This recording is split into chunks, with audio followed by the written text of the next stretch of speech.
No dia em que minha nora me disse que eu era velha demais para cuidar dos meus próprios netos, eu chorei. Mas quando descobri o segredo dela, foi ela quem implorou de joelhos. Meu nome é Helena Cardoso Silva. Tenho 58 anos e hoje vou contar para vocês a história mais dolorosa da minha vida.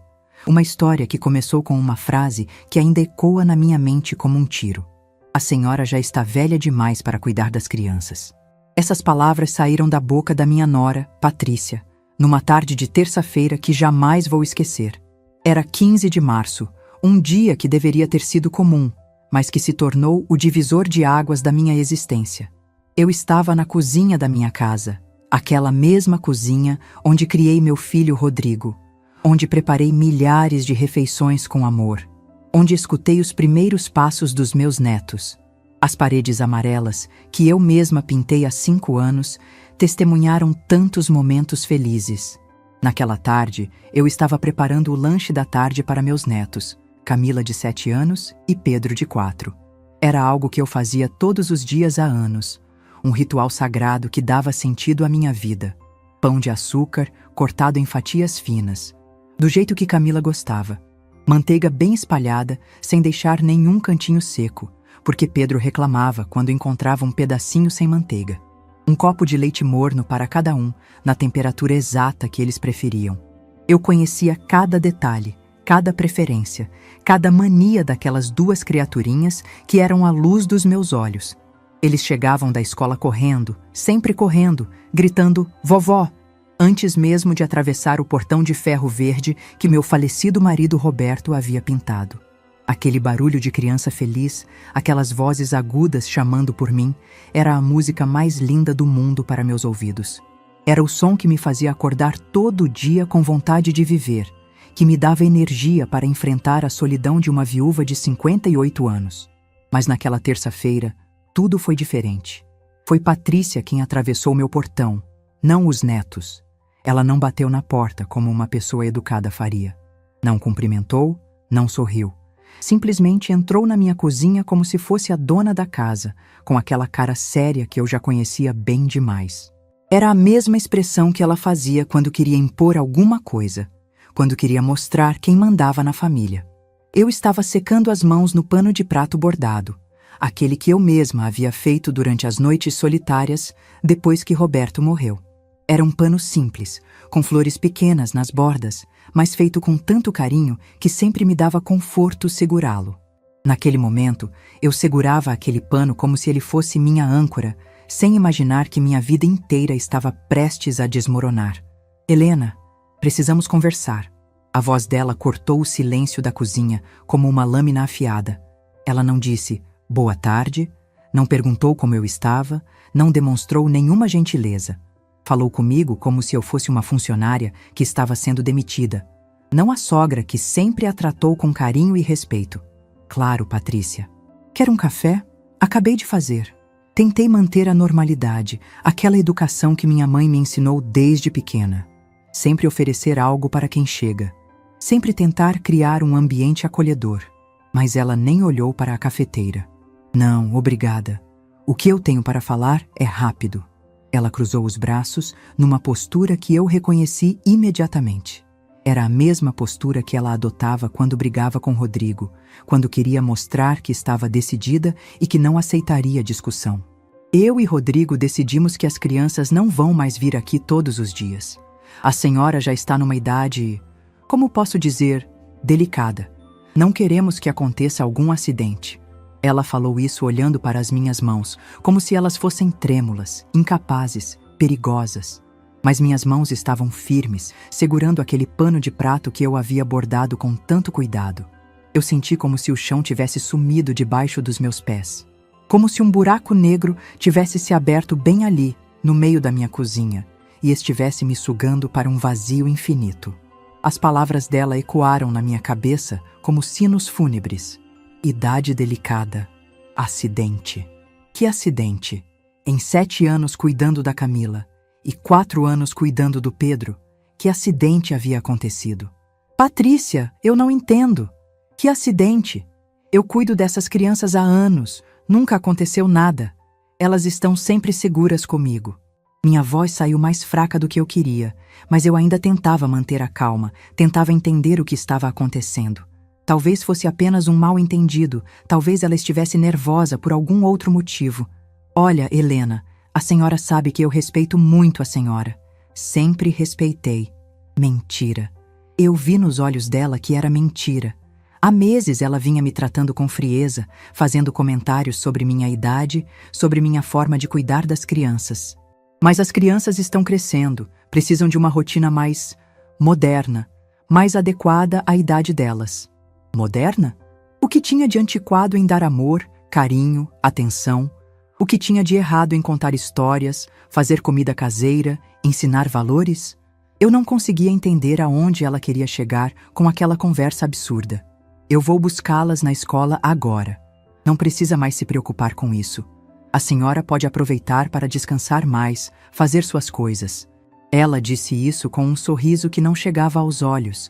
Um sorriso que eu já havia visto quando ela mentia para outras pessoas, quando ela queria se livrar de alguma situação inconveniente. Naquele momento, eu senti uma dor no peito que não era física. Era uma dor da alma. Uma dor que nascia no fundo do coração e se espalhava pelo corpo inteiro como veneno. Aquelas crianças eram minha vida. Desde que meu marido Roberto morreu, há 13 anos, elas eram minha razão de acordar todo dia, minha fonte de alegria, meu propósito de existir. E o Rodrigo? Ele sabe disso? Ele concordou com essa decisão? Perguntei, ainda esperando que meu filho aparecesse para desfazer aquele pesadelo. Rodrigo era meu menino, meu único filho, aquele que eu havia criado sozinha depois que Roberto morreu. Ele não podia estar concordando com aquilo. Não o menino que eu criei com tanto amor, tanto sacrifício. Claro que sabe, foi ideia dele também. Ele está preocupado com a senhora, com seu estado. A senhora anda muito esquecida ultimamente, meio confusa. Ontem mesmo, a senhora esqueceu de dar o remédio da tosse para o Pedro. Patrícia cruzou os braços, e eu vi naquele gesto toda a frieza que ela guardava dentro do peito. Esquecida? Confusa? Eu, que lembrava de cada detalhe da vida dos meus netos? Eu, que sabia exatamente que horas eles tinham que tomar cada remédio, que dia era cada vacina, qual era o sabor de sorvete favorito de cada um? E quanto ao remédio da tosse do Pedro, eu não havia esquecido. Ele havia melhorado e o médico havia dito para parar de dar. Patrícia, eu não estou esquecida. Eu não estou confusa. Eu cuido dessas crianças com todo o amor e toda a atenção do mundo. Se há alguma coisa que vocês acham que eu posso melhorar, me digam. Eu posso mudar. Minha voz estava ficando trêmula, mas era de emoção, não de senilidade. Helena, a decisão já foi tomada. É melhor assim para todo mundo. As crianças vão ficar bem, não se preocupe. Elas vão continuar visitando a senhora aos finais de semana, quando eu e Rodrigo estivermos por perto para supervisionar. Supervisionar?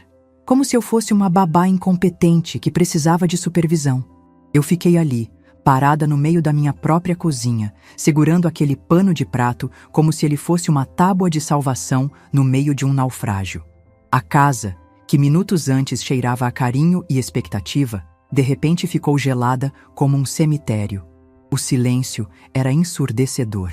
Eu ouvia apenas o tic-tac do relógio da parede, aquele relógio antigo que Roberto havia comprado no nosso primeiro aniversário de casamento, marcando os segundos de uma vida que estava sendo destruída bem na minha frente.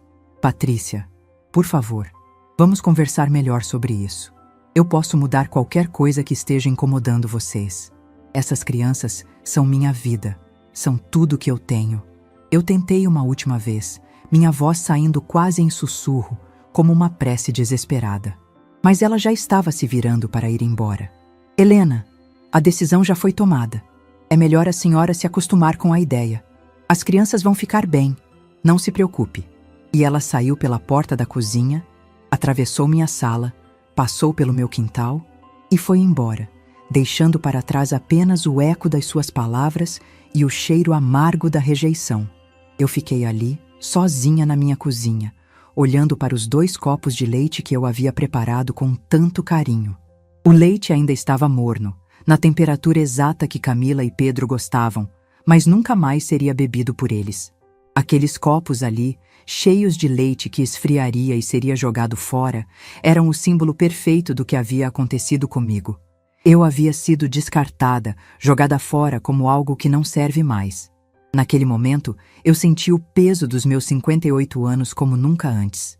Será que eu realmente estava velha demais? Será que eu era um fardo, um perigo para meus próprios netos? Será que todas aquelas tardes felizes, aqueles abraços, aquelas histórias contadas haviam sido apenas produto da minha imaginação? Será que eu realmente estava perdendo a capacidade de cuidar das pessoas que mais amava no mundo? Quando Camila e Pedro não apareceram naquela tarde, eu entendi que não era apenas uma conversa. Era uma sentença de morte para a minha vida como eu a conhecia. Eu havia sido julgada e condenada sem nem mesmo ter a chance de me defender, sem sequer saber quais eram as acusações contra mim. O pior de tudo era saber que meu próprio filho, aquele menino que eu criei com tanto amor, que eu protegi, que eu eduquei, que eu sustentei sozinha depois que Roberto morreu, estava por trás dessa decisão cruel. Era como se ele tivesse me dado uma punhalada no coração, mas usando a mão da esposa para não sujar as próprias mãos. Naquela noite, eu chorei até não ter mais lágrimas. Chorei pela injustiça, pela solidão, pela sensação de ter me tornado invisível aos olhos da minha própria família. Chorei pela perda das vozes dos meus netos ecoando pela casa, pelo silêncio que agora dominaria minhas tardes, pela certeza de que eu havia me tornado um estorvo na vida das pessoas que eu mais amava. Mas o que eu não sabia era que aquela seria apenas a primeira de muitas dores que estavam por vir. E que no final seria também o começo da minha libertação, da descoberta de uma força que eu nem sabia que existia dentro de mim. Porque às vezes é preciso tocar o fundo do poço para descobrir que ainda somos capazes de nadar até a superfície. Para entender completamente o que aconteceu naquela terça-feira terrível, preciso voltar no tempo e contar como eu cheguei até aqui. Preciso contar sobre a mulher que eu era antes de me tornar essa Helena quebrada, descartada, invisível. Porque nem sempre fui assim. Houve um tempo em que eu era forte, decidida, capaz de enfrentar qualquer tempestade. Minha história começou aos 22 anos, numa manhã ensolarada de setembro, quando me casei com Roberto Silva na pequena igreja do bairro Sagrada Família, em Belo Horizonte. Eu usava o vestido da minha mãe, um vestido simples de cetim branco que ela havia guardado com tanto cuidado. Roberto estava lindo no seu terno alugado, com aquele sorriso largo que me fazia derreter por dentro. Ele era um homem trabalhador, mecânico numa oficina pequena, mas honesta, com as mãos sempre sujas de graxa, mas o coração mais limpo do mundo.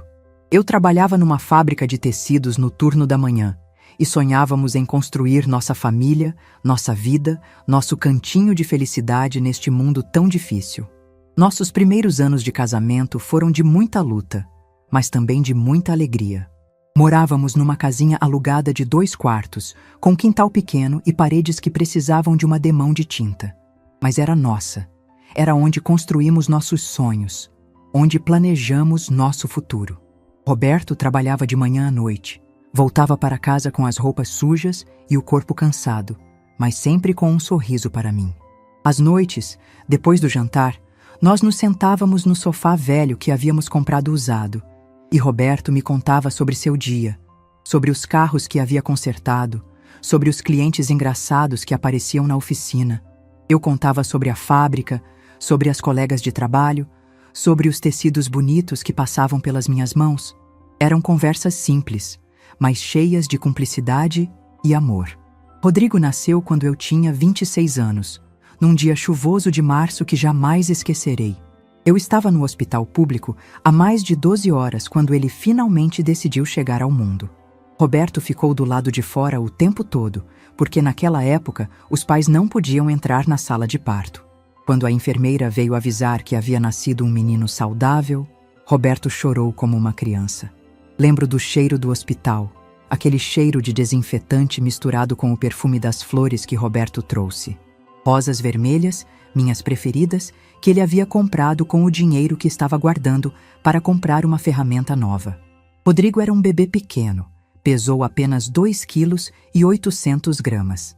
mas com um choro forte que enchia todo o quarto e anunciava ao mundo que ele havia chegado com muita vontade de viver. Desde o primeiro momento em que o coloquei no meu colo, eu soube que aquele menino seria a minha vida inteira. Seus olhinhos apertados, seus dedinhos pequenos e perfeitos, aquele cheiro de bebê recém-nascido que grudava na minha pele e no meu coração. Eu era mãe. Finalmente era mãe. Os primeiros anos foram difíceis, mas éramos uma família feliz. Roberto trabalhava ainda mais para sustentar a casa agora que éramos 3. E eu deixei a fábrica para cuidar do Rodrigo em tempo integral. Dinheiro era sempre curto, mas amor nunca faltou. Nossa casa pequena estava sempre cheia de risadas, de brincadeiras, de música. Lembro das noites em que Roberto chegava cansado do trabalho, mas ainda assim pegava Rodrigo no colo e ficava fazendo caretas que o bebê gargalhava sem parar. Lembro dos finais de semana em que íamos ao parque da cidade, Roberto levando Rodrigo nas costas e eu carregando a sacola com sanduíches caseiros e suco em garrafa térmica. Eram momentos simples, sem luxo, mas que hoje percebo que eram os mais preciosos da minha vida. Rodrigo cresceu como um menino alegre e esperto. Aprendeu a andar cedo. Aos 10 meses já estava correndo pela casa e aprontando todas. Falou as primeiras palavras aos 8 meses. Mamãe foi a primeira. Papai veio logo depois. Era uma criança curiosa que desmontava todos os brinquedos para ver como funcionavam por dentro, que fazia 1000 perguntas por dia, que me deixava exausta, mas completamente apaixonada.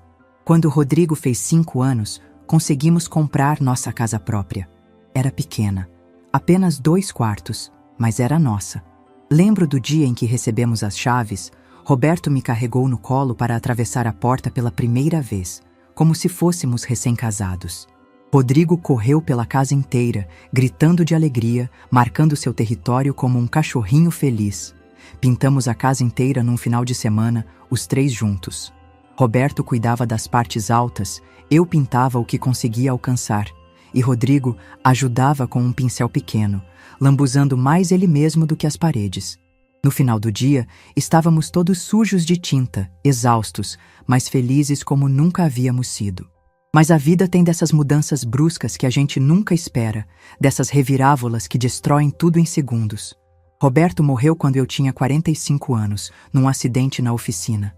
Uma peça pesada se soltou de um guincho mal ajustado e caiu sobre ele. Os médicos disseram que foi instantâneo, que ele não sofreu. Pelo menos foi isso que me disseram para me consolar. Mas nada conseguia me consolar naqueles dias escuros. Rodrigo tinha 19 anos, estava no 2º ano da faculdade de administração, e de repente nossa vida virou de cabeça para baixo. O menino alegre e despreocupado se tornou um jovem sério e responsável da noite para o dia. Ele queria largar a faculdade para trabalhar e me ajudar, mas eu não deixei. Seu pai morreu sonhando em ver você formado. Eu disse, não vou deixar você jogar esse sonho fora. Lembro da noite em que voltamos do velório. A casa estava em silêncio, um silêncio diferente, definitivo, assombrado. O cheiro do café que Roberto sempre fazia de manhã ainda estava no ar, mas ele nunca mais faria aquele café forte e cheiroso que me acordava todos os dias. Eu me sentei na cozinha, no escuro, e chorei como nunca havia chorado na vida. Chorei pela solidão, pela saudade, pelo medo do futuro incerto. Mas no quarto ao lado, Rodrigo também chorava. Eu ouvia os soluços abafados do meu menino e soube que precisava ser forte pelos 2. Não podia me permitir o luxo de desmoronar completamente, porque ele precisava de mim. Nós só tínhamos um ao outro agora. Foram anos muito difíceis. Eu voltei para a fábrica e assumi dupla jornada para poder pagar a faculdade do Rodrigo e manter a casa. Saía de casa às 5 da manhã, trabalhava no turno da manhã na fábrica, voltava para casa para almoçar rapidamente e saía de novo para trabalhar numa loja de roupas até às 10 da noite. Chegava em casa exausta, com as pernas doendo e as costas em frangalhos. Minhas mãos ficaram calejadas do trabalho repetitivo na fábrica. Meus pés inchavam de ficar em pé o dia inteiro na loja. Minha vista ficou cansada de costurar até tarde da noite para ganhar um dinheiro extra. Mas eu não podia parar. Rodrigo precisava estudar, precisava ter um futuro melhor que o nosso. Precisava realizar os sonhos que Roberto não pôde ver realizados. Lembro das noites em que eu chegava em casa e encontrava Rodrigo estudando na mesa da cozinha, cercado de livros e cadernos. Ele sempre levantava os olhos quando me ouvia chegar e me dava um sorriso cansado, mas carinhoso. "Oi, mãe. Já jantou?" Ele sempre perguntava isso, sempre se preocupava comigo, mesmo estando sobrecarregado com os estudos e com a falta do pai. Eu esquentava alguma coisa simples, um ovo frito, um macarrão instantâneo, um sanduíche de mortadela, e nós dois comíamos em silêncio, exaustos demais para conversar, mas encontrando conforto na presença um do outro. Rodrigo me contava sobre as aulas, sobre os professores, sobre os trabalhos que tinha que fazer. Eu o incentivava sempre, mesmo quando o cansaço estava me matando por dentro. Nos finais de semana, quando eu finalmente podia descansar um pouco, Rodrigo insistia em me ajudar com os afazeres domésticos. Ele lavava a louça, varria a casa, fazia compras no mercado. "Mãe, deixa que eu faço", ele dizia sempre. "A senhora já trabalha demais durante a semana." Era meu menino cuidando de mim, da mesma forma que eu cuidava dele. Quando Rodrigo se formou, eu chorei de alegria na formatura.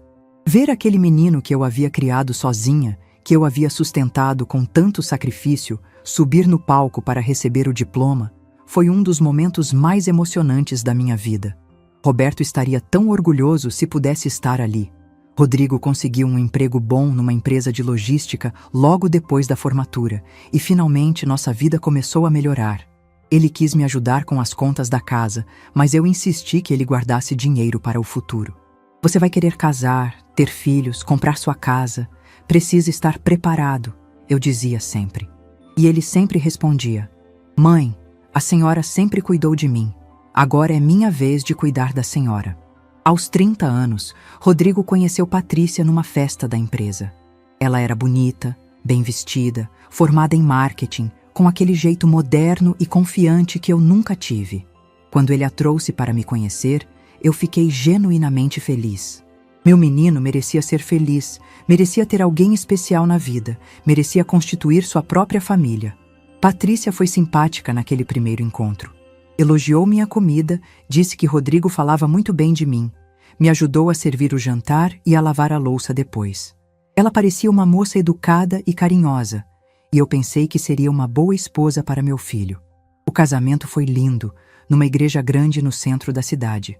Eu usei um vestido azul marinho que havia comprado especialmente para a ocasião, o vestido mais caro que eu já havia comprado na vida.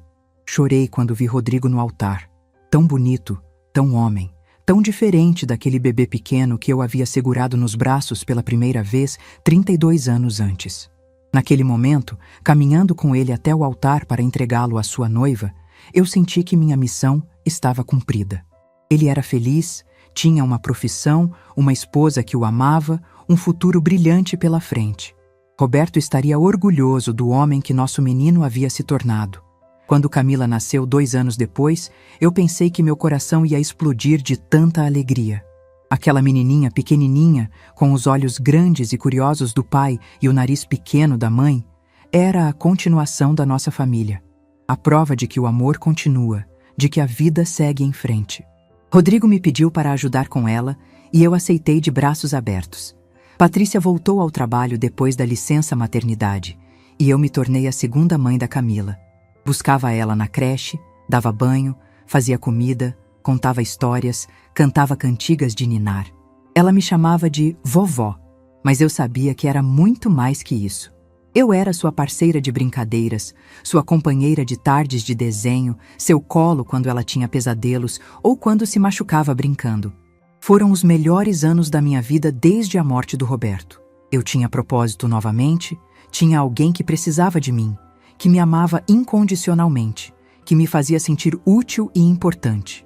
Camila era uma criança doce e inteligente, sempre curiosa, sempre pronta para aprender coisas novas.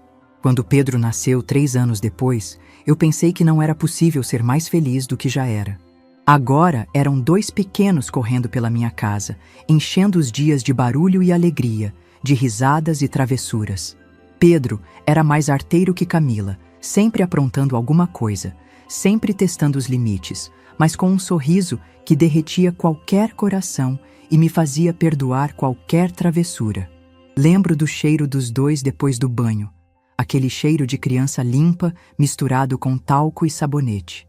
Lembro das tardes em que eles cochilavam no sofá, um de cada lado, e eu ficava ali, só olhando, sentindo uma gratidão imensa por aquela vida, por aquele presente que Deus havia me dado. Eles eram minha recompensa por todos os anos de luta, por todas as noites em claro, por todos os sacrifícios que havia feito. Mas com o tempo, comecei a perceber que Patrícia estava mudando. Sutilmente no início, depois mais abertamente, ela começou a fazer comentários sobre minha forma de cuidar das crianças. Helena, acho que o Pedro está comendo muito doce aqui em casa. Talvez seja melhor diminuir. Ou então, Camila chegou com a roupa muito suja ontem. Talvez seja melhor eles brincarem menos no quintal. Eu tentava agradar, mudava pequenas coisas na rotina das crianças. Diminuía o doce, controlava mais as brincadeiras no quintal, tomava mais cuidado com as roupas, mas parecia que nunca era o suficiente. Patrícia sempre encontrava algo para criticar, sempre de forma educada, mas com uma frieza que eu sentia na alma. Helena, você não acha que a Camila está ficando muito manhosa? Talvez seja porque você faz todas as vontades dela. Pedro não deveria estar usando fralda ainda, não acha? Todas as crianças da idade dele já largaram. Eles estão ficando muito dependentes da senhora. Isso não é bom para o desenvolvimento deles. Quando eu comentava essas críticas com Rodrigo, ele sempre minimizava. Mãe, ela está só preocupada com as crianças. É normal uma mãe querer o melhor para os filhos. Mas eu sentia que havia algo mais por trás daqueles comentários. Algo que eu não conseguia identificar, mas que me deixava inquieta. Nos últimos 2 anos, as críticas ficaram mais diretas e mais frequentes. Patrícia começou a questionar abertamente se eu tinha energia para correr atrás das crianças, se minha visão estava boa o suficiente para supervisioná-las atravessando a rua, se eu não estava ficando muito emotiva com eles. Helena, ontem o Pedro me disse que a senhora chorou vendo um filme de princesa com eles. Isso pode confundir a cabeça de uma criança. Camila está muito grudada na senhora. Acho que ela precisa aprender a ser mais independente. A senhora não acha que está na hora de diminuir um pouco? Aproveitar para descansar mais?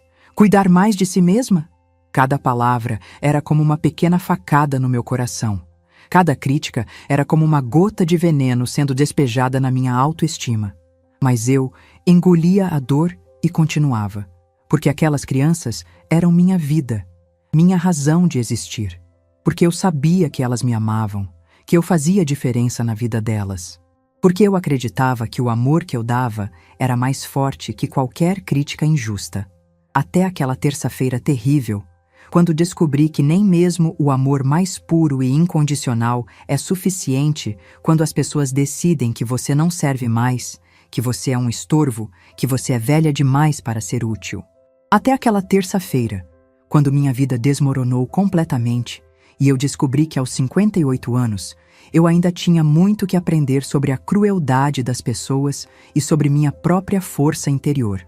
Depois daquela terça-feira que mudou minha vida para sempre, eu me transformei numa mulher fantasma na minha própria casa.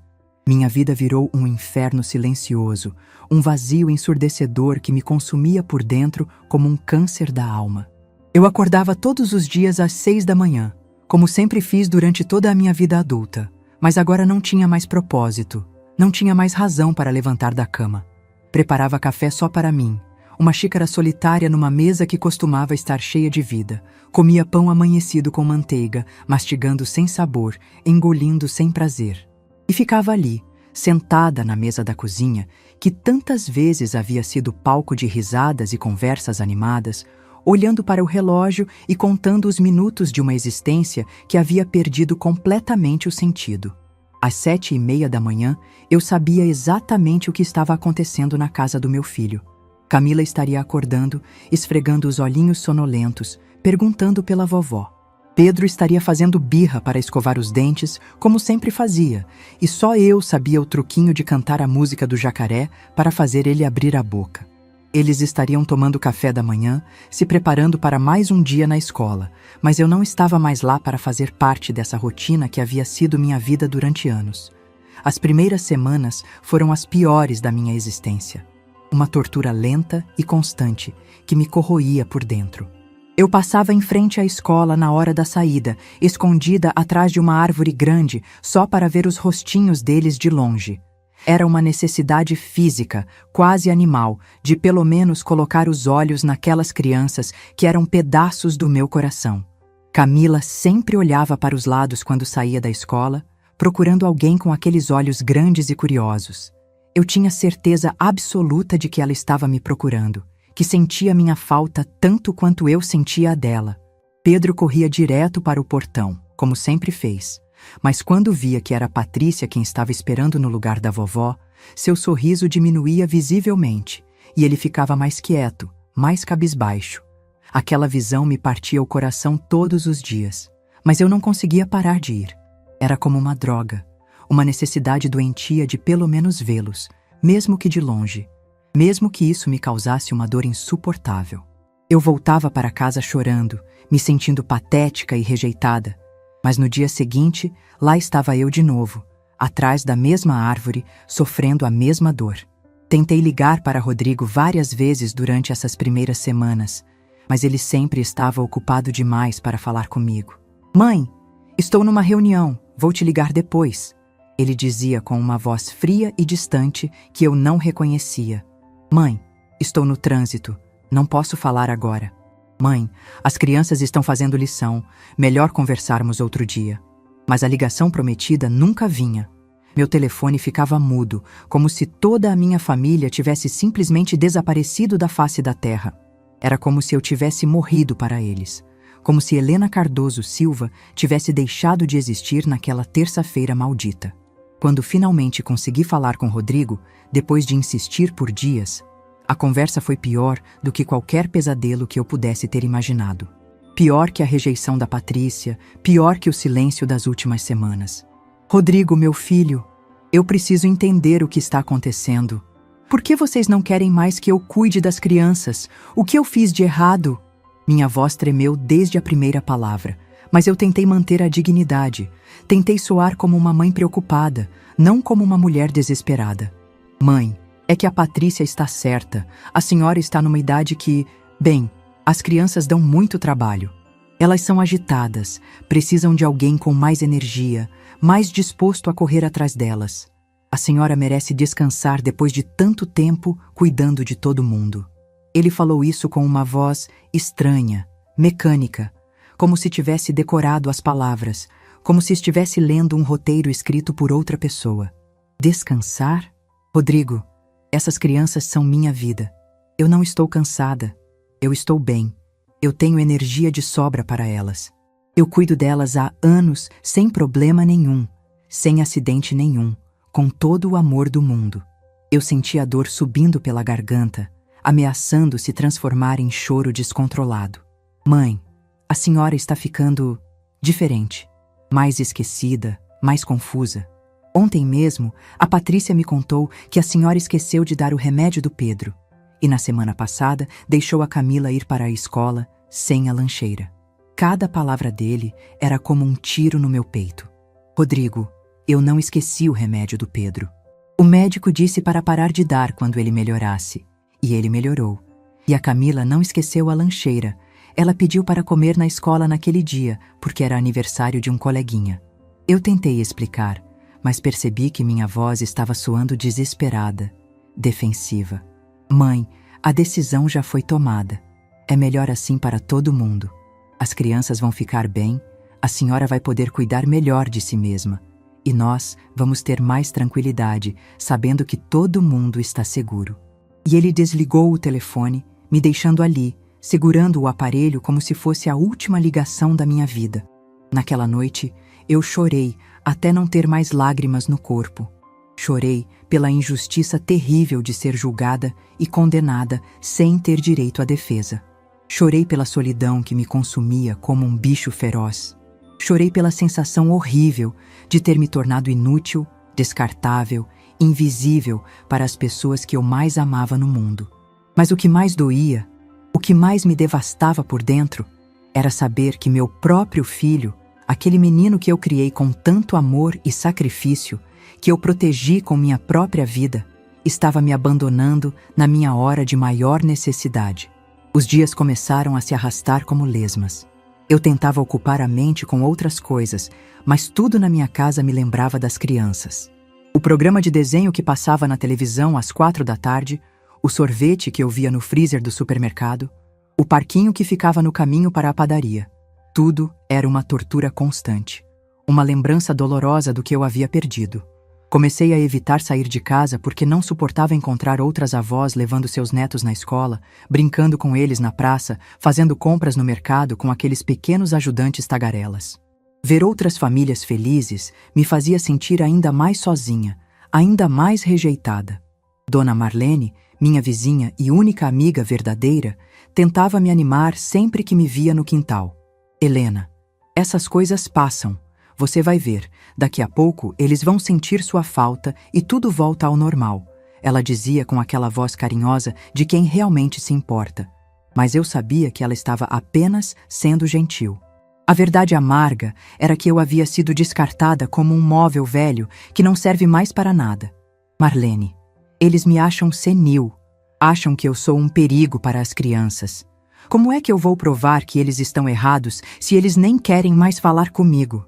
Eu desabafava com ela por cima da cerca, tentando não chorar na frente de mais alguém. Helena, você é a mulher mais lúcida e capaz que eu conheço.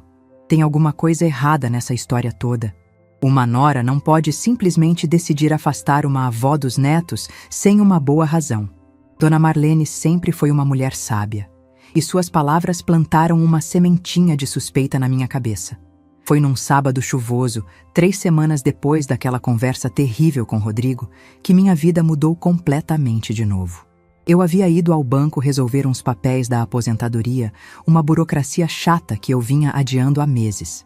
Estava esperando na fila, meio desanimada, quando ouvi uma conversa que gelou meu sangue nas veias. Ela está devendo uma fortuna. Mais de 50 mil reais só em jogos online. A situação está desesperadora. A voz era baixa, sussurrada, mas eu reconheci imediatamente. Era Patrícia falando no celular ali perto, achando que ninguém estava prestando atenção. Meu coração disparou. 50 mil reais em jogos? Minha nora estava viciada em apostas online? Era isso que havia por trás de toda aquela frieza, de toda aquela rejeição? Não, ele não sabe de nada ainda. Eu consegui esconder até agora, inventando desculpas para as despesas. Mas a coisa está ficando muito complicada. Os credores estão ameaçando me processar, estão falando em penhora.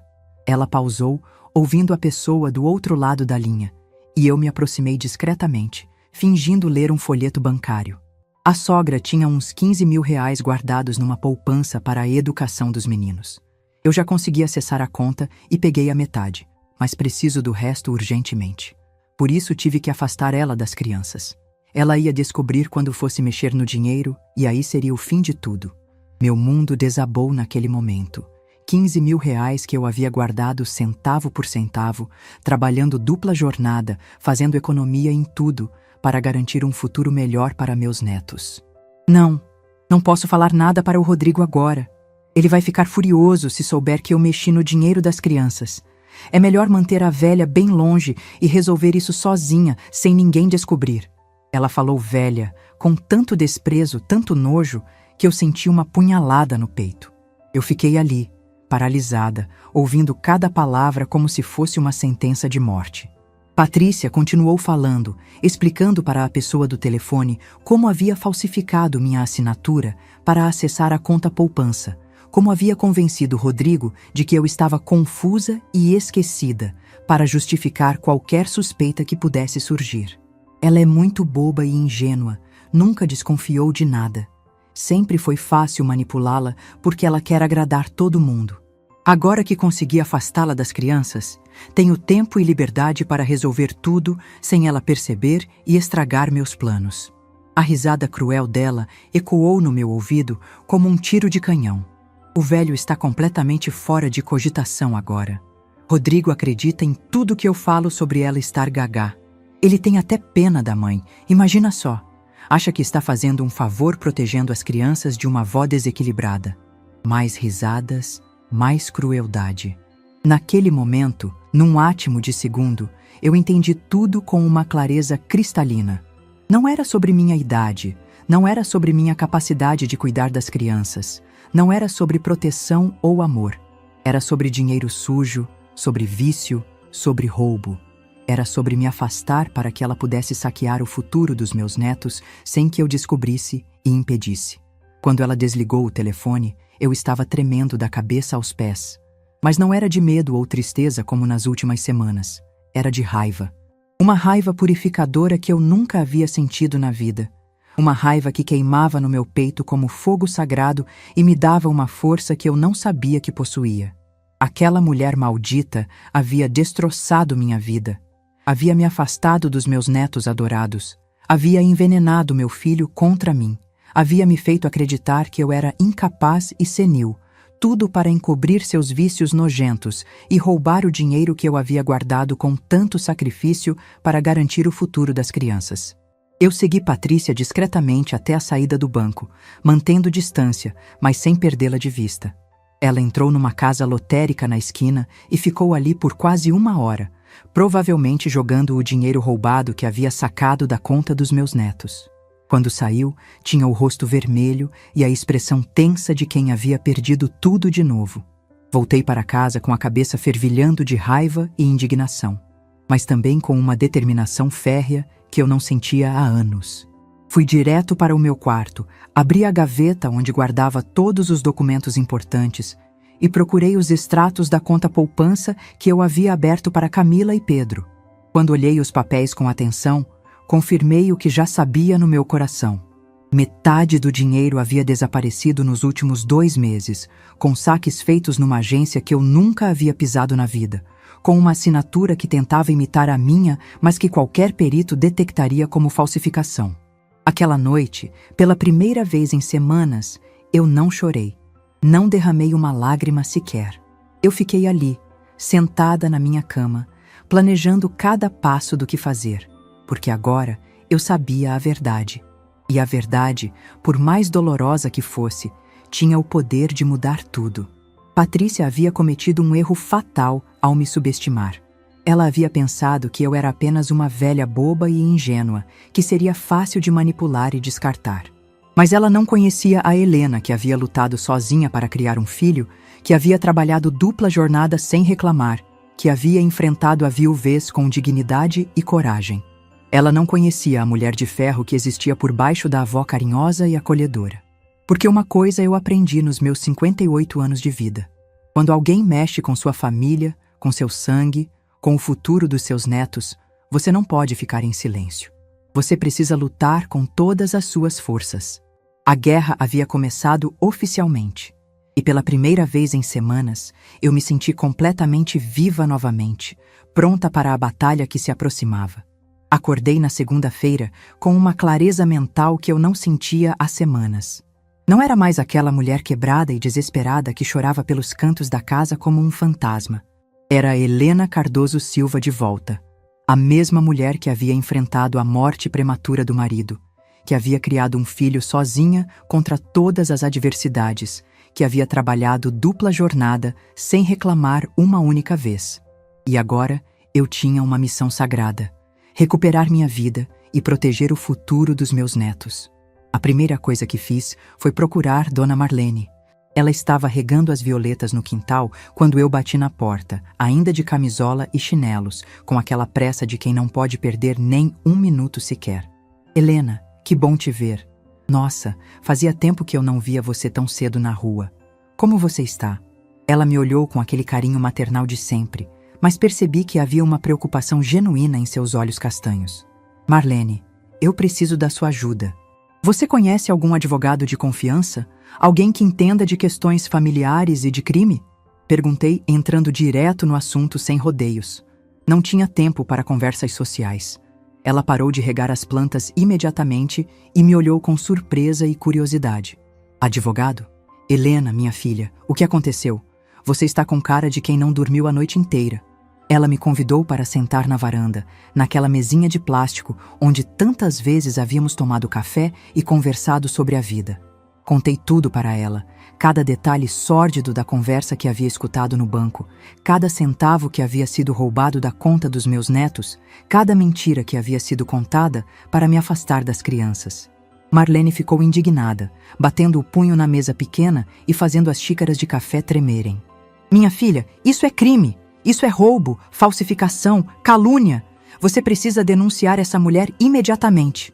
Ela estava quase gritando de indignação, com o rosto vermelho de raiva. Como é que alguém é capaz de fazer uma maldade dessas? Roubar o futuro de 2 crianças inocentes? Eu sei, Marlene, mas primeiro eu preciso juntar todas as provas, organizar tudo certinho. Eu não posso errar nenhum passo, porque se eu errar, ela pode se safar e continuar destruindo minha família.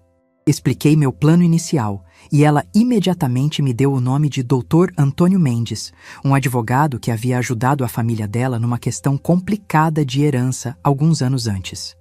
Dr. Antônio Mendes tinha uns 50 anos, cabelos grisalhos bem penteados e uma seriedade profissional que me transmitiu confiança desde o primeiro aperto de mão. Seu escritório era pequeno, mas organizado, com estantes cheias de livros de direito e um ar de competência que me tranquilizou. Quando contei minha história completa, ele fez anotações detalhadas num bloco amarelo e me orientou sobre como proceder.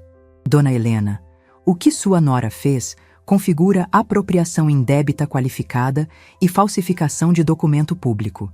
São crimes graves que podem render de 2 a 6 anos de prisão. Ele parou de escrever e me olhou diretamente nos olhos com aquela franqueza que só pessoas honestas possuem.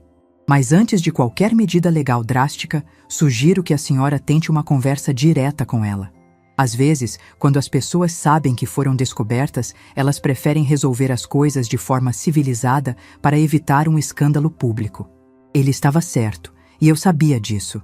Precisava dar uma última chance para Patrícia fazer a coisa certa, mesmo sabendo no fundo do coração que ela provavelmente não faria. Mas eu queria ter a consciência tranquila de que havia tentado todos os caminhos antes de partir para medidas mais drásticas que poderiam afetar as crianças também. Dr. Antônio, e se ela negar tudo? E se ela inventar mais mentiras? Perguntei, porque essa possibilidade me aterrorizava. Já havia sido enganada uma vez. Não podia permitir que acontecesse de novo. Por isso, vamos nos preparar adequadamente. A senhora vai juntar todas as provas possíveis antes da conversa. Extratos bancários, comprovantes de saque, registros de apostas se conseguir. E durante a conversa, vai gravar tudo. Ele me explicou que no Brasil, gravar conversas próprias é legal, desde que a pessoa seja participante do diálogo. Passei o resto da semana me preparando como uma detetive profissional. Fui ao banco e pedi uma cópia completa de todos os extratos da conta poupança dos netos, incluindo cópias dos comprovantes de saque com as assinaturas falsificadas. O gerente, Sr. Carlos, que me conhecia há anos, ficou chocado quando expliquei a situação. Dona Helena, isso é muito sério. Vou providenciar também um laudo técnico comparando essas assinaturas com a sua assinatura verdadeira que temos no cadastro. Ele foi extremamente prestativo e me prometeu que o banco colaboraria com qualquer investigação necessária. Fui à casa lotérica, onde havia visto Patrícia, e consegui falar com o gerente, um rapaz jovem mais responsável. Expliquei que estava investigando um possível vício em jogos de uma pessoa da família e precisa de informações. Ele não podia dar detalhes específicos por questões de privacidade, mas confirmou que uma mulher com a descrição de Patrícia era cliente frequente, sempre apostando valores altos e sempre perdendo. Olha, dona, eu não posso dar nomes nem valores, mas essa pessoa que a senhora descreveu, ela tem um problema sério. Vem aqui quase todos os dias, às vezes 2, 3 vezes no mesmo dia. E sempre sai daqui nervosa, vermelha, porque perdeu tudo. O rapaz falou com pena genuína na voz. Também comprei um gravador pequeno e discreto, daqueles que cabem na palma da mão. Dr. Antônio me orientou que, se eu fosse conversar com Patrícia, seria fundamental registrar tudo. No caso de ela negar posteriormente ou inventar uma versão diferente dos fatos, a gravação pode ser decisiva. Ele explicou com aquela precisão técnica que me dava segurança. Juntei cada papel, cada prova, cada evidência com o cuidado obsessivo de alguém que sabe que está lidando com o futuro da própria família. Organizei tudo em pastas separadas. Uma para os extratos bancários, outra para os comprovantes de saque falsificados, outra para as informações sobre o vício em jogos. Na sexta-feira, quando me senti completamente preparada, liguei para Patrícia. Controlei minha voz para soar calma e natural, sem deixar transparecer nem raiva, nem suspeita. Patrícia, preciso falar com você sobre uma questão importante relacionada às crianças. Pode vir aqui em casa hoje à tarde? Ela hesitou por alguns segundos, claramente surpresa com meu tom cordial depois de semanas de distanciamento, mas acabou concordando. Preparei a casa com o cuidado de quem está organizando um campo de batalha. Arrumei a mesa da sala, preparei café fresco e biscoitos caseiros, como sempre fazia quando recebia visitas. Queria manter a normalidade, a educação, a civilidade. Mas desta vez, o gravador estava escondido na gaveta da mesa, já ligado e testado. Eu não queria partir para o ataque imediatamente. Queria dar a ela a oportunidade de confessar espontaneamente, de mostrar um mínimo de decência. Quando Patrícia chegou, pontualmente às 15h, ela estava visivelmente nervosa. Suas mãos tremiam ligeiramente, ela evitava contato visual direto e tinha aquele jeito inquieto de quem está com a consciência pesada. Helena, o que é que você queria falar comigo? Ela recusou o café que ofereci e ficou em pé, como se estivesse pronta para sair correndo a qualquer momento. Patrícia, sente-se, por favor. Precisamos conversar sobre algumas coisas importantes relacionadas ao futuro das crianças. Minha voz estava calma, mas firme. Ela se sentou na ponta da cadeira, claramente desconfortável, cruzando e descruzando as pernas nervosamente. Eu sei que você está passando por dificuldades financeiras. Comecei devagar, como um pescador que solta a linha aos poucos, observando cada microexpressão no rosto dela. Ela empalideceu instantaneamente, mas tentou manter a compostura com um sorriso forçado. Eu não sei do que você está falando, Helena. Nossas finanças estão bem, obrigada pela preocupação. Ela cruzou os braços numa postura defensiva que confirmou todas as minhas suspeitas. Patrícia, eu sei sobre os jogos online. Eu sei sobre as dívidas de R$50 mil. E eu sei sobre o dinheiro que você roubou da conta dos meus netos. Disse isso olhando diretamente nos olhos dela, sem desviar o olhar nem por um segundo, deixando que cada palavra penetrasse como uma lâmina afiada. O rosto dela desmoronou completamente. Por um momento, pensei que ela fosse desmaiar ali mesmo na minha sala. Ela ficou branca como papel, depois vermelha como tomate, e suas mãos começaram a tremer de forma descontrolada. Era a reação de alguém que havia sido pego em flagrante. Helena, eu posso explicar. Não é bem assim. Ela começou a gaguejar, procurando desesperadamente por uma desculpa, por uma mentira que pudesse salvá-la. Mas eu levantei a mão para interrompê-la com autoridade. Não precisa explicar nada, Patrícia. Eu ouvi você falando no telefone no banco sábado passado. Eu sei de tudo.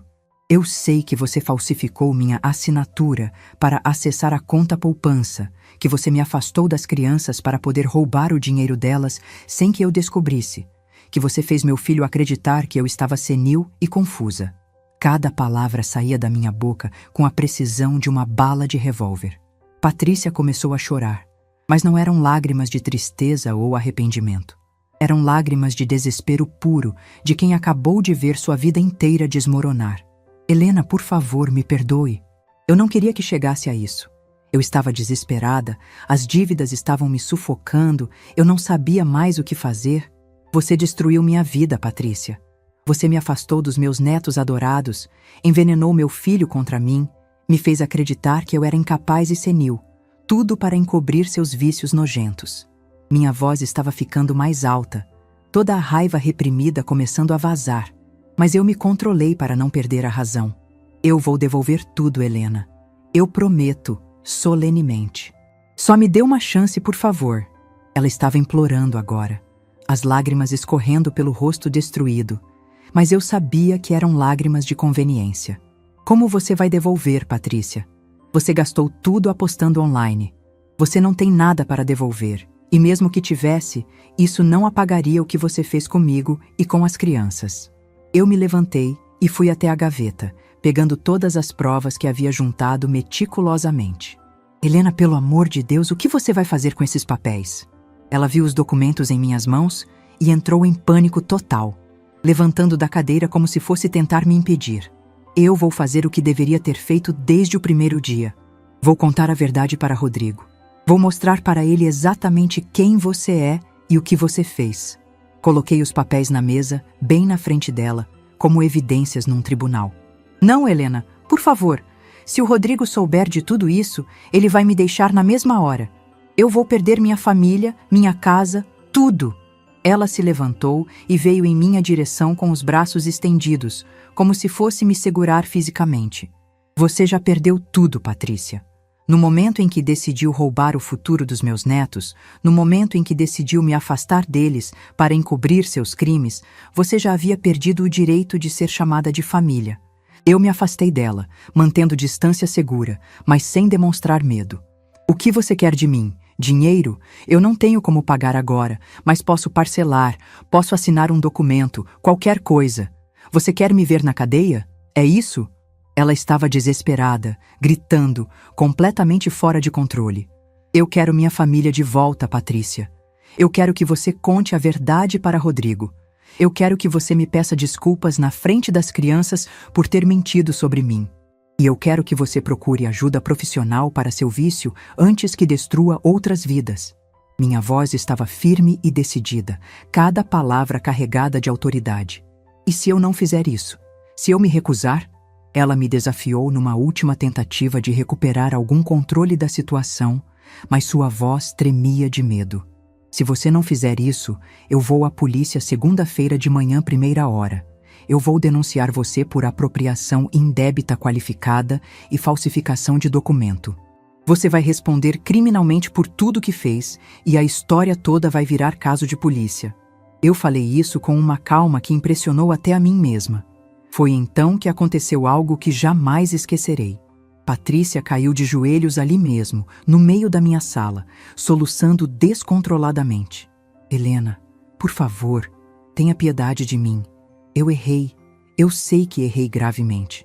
Mas eu não aguento mais viver assim, com essa pressão, com essas dívidas, com essa mentira toda. Eu vou fazer tudo o que você está pedindo, absolutamente tudo. Só não me denuncie à polícia. Ver aquela mulher ali, de joelhos no meu chão, me implorando perdão, deveria ter me dado uma satisfação imensa.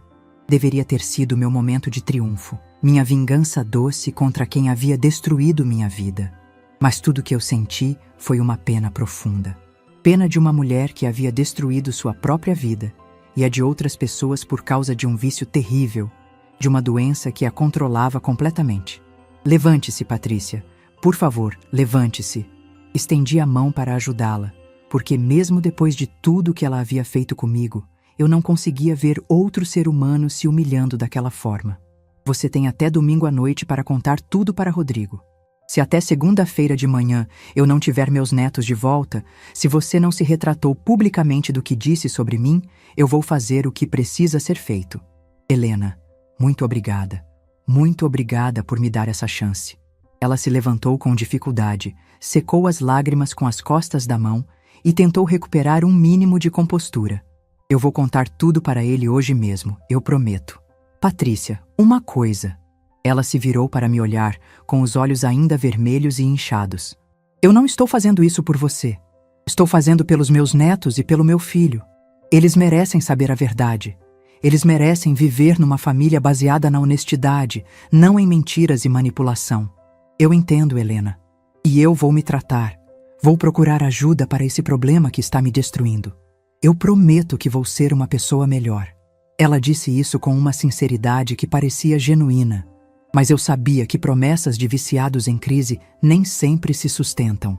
Quando ela saiu da minha casa, eu me sentei no sofá da sala e respirei fundo pela primeira vez em semanas. O ar pareceu mais puro, mais limpo, como se uma tempestade tivesse passado e deixado tudo renovado. Pela primeira vez desde aquela terça-feira maldita, eu senti que estava no controle da situação, que havia recuperado minha dignidade e minha força. Peguei o gravador na gaveta e ouvi parte da conversa gravada. Cada palavra estava clara. Cada confissão estava registrada. Se Patrícia tentasse voltar atrás ou inventar uma versão diferente dos fatos, eu tinha todas as provas necessárias. Dr. Antônio ficaria orgulhoso da minha preparação. O domingo passou devagar, cada hora parecendo uma eternidade. Eu tentei me manter ocupada, limpando a casa de cima a baixo, organizando gavetas, preparando mentalmente o que diria para as crianças quando elas voltassem. Porque elas iam voltar. Eu tinha certeza absoluta disso agora. Dona Marlene apareceu no final da tarde, curiosa para saber como havia corrido a conversa. Helena, você está com uma cara diferente, parece mais leve, mais forte. Ela me observou com aquele olhar materno que conhecia todos os meus estados de espírito. Marlene, eu acho que consegui. Acho que ela vai contar a verdade para Rodrigo. Ela estava apavorada demais para arriscar uma denúncia criminal. Contei para ela todos os detalhes da conversa e ela balançou a cabeça impressionada. Minha filha, você foi corajosa.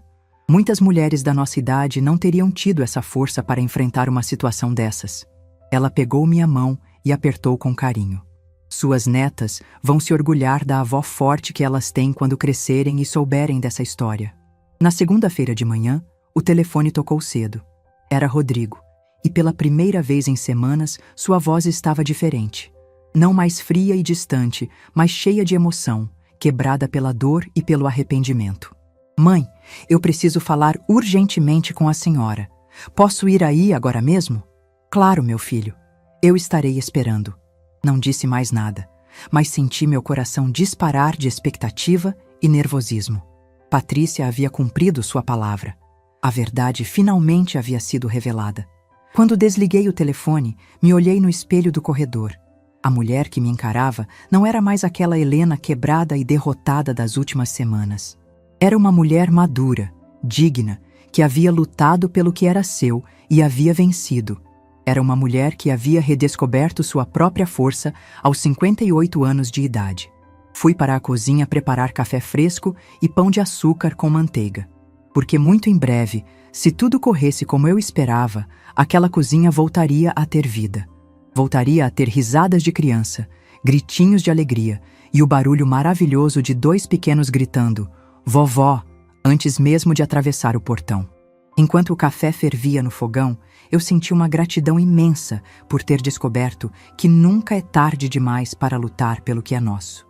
Por ter aprendido que a dignidade não se perde com a idade, mas se conquista com a experiência e a coragem. Por ter compreendido que às vezes é preciso enfrentar tempestades para valorizar a calmaria. A batalha não havia terminado ainda. Ainda havia feridas para curar, confiança para reconstruir, relacionamentos para reparar. Mas o mais difícil já havia passado. Eu havia enfrentado minha maior inimiga e havia vencido, não com violência ou crueldade, mas com dignidade, preparação e determinação. Agora, era só esperar para ver se minha família estava pronta para me receber de volta. Para ver se meu filho havia aprendido alguma coisa com toda essa dor desnecessária. Para ver se eu finalmente poderia voltar a ser a avó que sempre fui. Presente, amorosa, mas agora também respeitada e valorizada. O café estava pronto, o cheiro familiar enchendo a cozinha de esperança e possibilidades. Em poucos minutos, Rodrigo estaria aqui, e nossa conversa mudaria tudo mais uma vez.